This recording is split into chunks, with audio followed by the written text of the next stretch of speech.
Google SketchUp tutorial की इस video में आज हम हमारी पिछली वीडियो को कंटिन्यू करेंगे। पिछली वीडियो में हमने लाइन और फ्री हैंड कमांड के बारे में जाना और सीखा। आज की इस वीडियो में हम रेक्टेंगल और रोटेट रेक्टेंगल कमांड के बारे में जानेंगे और सीखेंगे। तो फर्स्ट कमांड है रेक्टेंगल। रेक्टेंगल कमांड को आपको माउस के ज़रिए एक्टिवेट करना है। आप जैसे ही इस कमांड पर माउस के लेफ्ट बटन को प्रेस करेंगे तो रेक्टेंगल कमांड एक्टिवेट हो जाएंगी। कमांड एक्टिवेट करने के बाद आपको वीपोर्ट में कहीं भी फर्स्ट कॉर्नर पॉइंट को स्पेसिफाई करना है। फर्स्ट कॉर्नर पॉइंट स्पेसिफाई करने के बाद आप कहीं पर भी सेकंड कॉर्नर पॉइंट को स्पेसिफाई कर सकते हो। सेकंड कॉर्नर पॉइंट स्पेसिफाई करने के बाद अगर आप इसे देखेंगे तो ये हमें कुछ इस तरह से एक बॉक्स की शक्ल में सरफेस में दिखाई देगा। तो दोस्तों ये सरफेस में इसलिए कन्वर्ट हुआ क्योंकि ये पूरी तरह से क्लोज्ड है। और जब भी आप गूगल स्केचअप में किसी भी तरह के ऑब्जेक्ट को बनाते हो तो अगर वो पूरी तरह से क्लोज होगा तब ये हमें कुछ इस तरह से सरफेस में दिखाई देता है। देन नेक्स्ट, अगर आपको इस विपोर्ट को 3D में रोटेट करना है तो आप जैसे ही माउस पर दिए हुए स्क्रॉल बटन को प्रेस करने के बाद माउस को ड्रैग करेंगे तो ये कुछ इस तरह से 3D में रोटेट होगा। तो इस तरह से आप ऑर्बिट कमांड को माउस के ज़रिए एक्टिवेट करने के बाद इस विपोर्ट को 3D में रोटेट कर सकते हो। अब दोस्तों हम एक रेक्टेंगल ऐसा बनाएंगे जो Z एक्सिस के पैरेलल होगा। तो आपको कहीं पर भी या तो फिर आप इस रेक्टेंगल पर फर्स्ट कॉर्नर पॉइंट स्पेसिफाई कर सकते हो। कॉर्नर पॉइंट स्पेसिफाई करने के बाद अगर आप कीबोर्ड पर दिए हुए आप एरो को प्रेस करेंगे तो ये हमें कुछ इस तरह से सरफेस पे बनता हुआ दिखाई देगा। तो आपको लेफ़्ट एरो को प्रेस करना है। लेफ़्ट एरो को प्रेस करते ही ये कुछ इस तरह से Z एक्सिस में बनेगा। देन नेक्स्ट आपको सेकंड कॉर्नर पॉइंट स्पेसिफाई करना है। सेकंड कॉर्नर पॉइंट स्पेसिफाई करते ही ये कुछ इस तरह से हमें दिखाई देगा।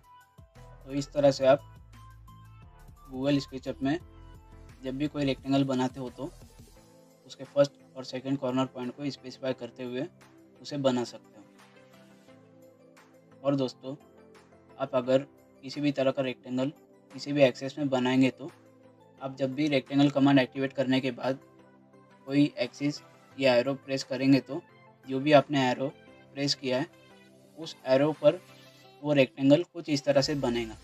अगर आप कीबोर्ड पर दिए हुए राइट एरो को प्रेस करेंगे तो ये Z एक्सिस पर कुछ इस तरह से बनेगा। और अगर आप कीबोर्ड पर दिए हुए लेफ़्ट एरो को प्रेस करेंगे तो ये Y एक्सिस में कुछ इस तरह से बनेगा। इसी तरह से अगर आप एरो को प्रेस करेंगे तो ये Z एक्सिस में कुछ इस तरह से बनेगा। तो आप जिस भी एक्सिस को यहाँ पर स्पेसिफाई करने के बाद बनाएंगे उसी एक्सिस पर ये कुछ इस तरह से ये बनेगा। तो इस तरह से आप एक्सिस को कंट्रोल करते हुए किसी भी रेक्टेंगल को बना सकते हो। और दोस्तों अगर आपको इसे डिलीट या इरेज करना है तो आपको यहाँ पर इरेज का ऑप्शन मिलता है। तो आपको इसे माउस के ज़रिए एक्टिवेट करना है।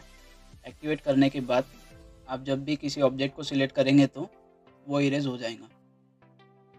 तो इस तरह से आप इरेज कमांड का यूज़ करते हुए किसी भी ऑब्जेक्ट को डिलीट या इरेज कर सकते हो। तो ये थी इरेज कमांड। और दोस्तों अभी तक हमने जितने भी रेक्टेंगल बनाए वो सभी मैनुअली बनाए। और आपको किसी साइज़ का कोई रेक्टेंगल बनाना है तो उसे बनाने के लिए आपको पहले यूनिट चेक करना है कि आप किस यूनिट में काम कर रहे हो। और अगर आपको पता है तो आप डायरेक्टली रेक्टेंगल बना सकते हो। यूनिट चेक करने के लिए आप जैसे ही यहाँ विंडो टैब पर माउस के लेफ्ट बटन को प्रेस करेंगे तो आपके सामने ये कुछ ऑप्शन शो होंगे जिसमें से आपको मॉडल इन्फो को सिलेक्ट करना है। इसे सिलेक्ट करते ही यहाँ पर हमारे सामने यूनिट का डायलॉग बॉक्स ओपन होगा। देन नेक्स्ट, अगर आपको इसमें से यूनिट चेंज करनी है तो वो आप अपनी रिक्वायरमेंट के मुताबिक यहाँ से यूनिट चेंज कर सकते हो। यूनिट चेंज करने के बाद आपको इसे क्लोज़ करना है। क्लोज़ करने के बाद अब हम रेक्टेंगल कमांड एक्टिवेट करेंगे।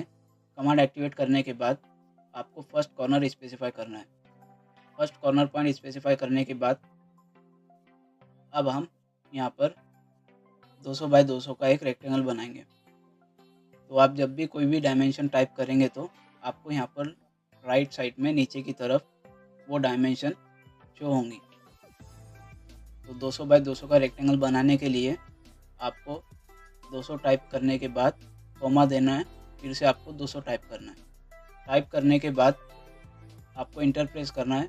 इंटर प्रेस करते ही ये रेक्टेंगल बन जाएगा। देन नेक्स्ट, अगर आपको इसकी डायमेंशन चेक करना है तो आपको यहाँ पर मेजर टूल में यहाँ पर डायमेंशन का ऑप्शन मिलता है, आपको इसे सिलेक्ट करना है। देन नेक्स्ट आप उस ऑब्जेक्ट पर लाइन सिलेक्ट करके उस डायमेंशन को चेक कर सकते हो। तो इस तरह से आप किसी भी डायमेंशन का रेक्टेंगल या बॉक्स बना सकते हो। तो अब हम इसे इरेज करेंगे। और दोस्तों, आप जब भी रेक्टेंगल बनाएंगे तो आप गूगल स्केचअप में दो अलग अलग तरीके से रेक्टेंगल बना सकते हो।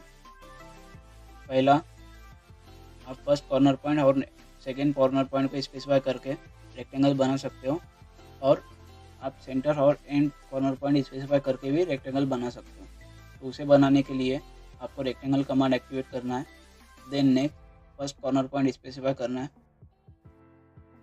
फर्स्ट कॉर्नर पॉइंट स्पेसिफाई करने के बाद अगर आपको सेंटर से रेक्टेंगल बनाना है तो आप जैसे ही कीबोर्ड पर दिए हुए कंट्रोल बटन को प्रेस करेंगे तो आप जो रेक्टेंगल बना रहे हो वो कुछ इस तरह से सेंटर से बनेगा। तो आपकी जो भी डायमेंशन है वो आप स्पेसिफाई करके इसे बना सकते हो, या तो फिर आपको कॉर्नर से कॉर्नर बनाना है तो आप जैसे कंट्रोल प्रेस करेंगे तो ये कॉर्नर से कॉर्नर का बनेगा। तो इस तरह से आप कंट्रोल बटन का यूज़ करते हुए रेक्टेंगल की ड्रॉ ऑर्डर को चेंज कर सकते हो। तो ये थी रेक्टेंगल कमांड जिसके बारे में हमने जाना और सीखा। नेक्स्ट है rotate rectangle. Rotate rectangle command को आपको माउस के ज़रिए एक्टिवेट करना है।